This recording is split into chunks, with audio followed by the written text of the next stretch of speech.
হবে।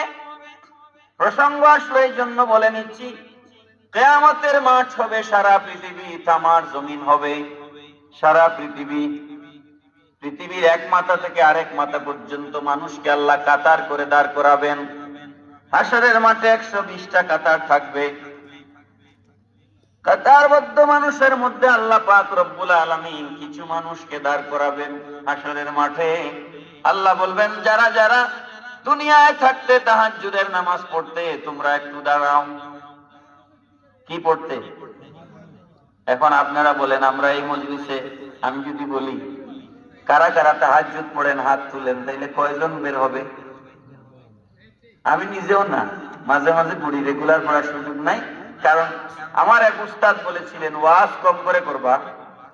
আমার এক উস্তাদ বলেছিলেন ওয়াজ কম করে করবা, কারণ বেশি ওয়াজ করলে আমল করা যায় না। এই কথাটা ছাত্র জীবনে আমি বুঝি নাই, কিন্তু এখন বুঝতেছি। কারণ বেশি ওয়াজ করলে সত্যি সত্যি আমল করা যায় না। এই তাড়াহুড়া করে এশার নামাজ পড়ি আসি, এই স্টেজে উঠো, বয়ান করো, আবার যাইতে যাইতে রাত 3টা 4টা ফজরের আজান হয়ে যায়। ব্রাহ্মণবাড়িয়া, কুমিল্লা, ভৈরব,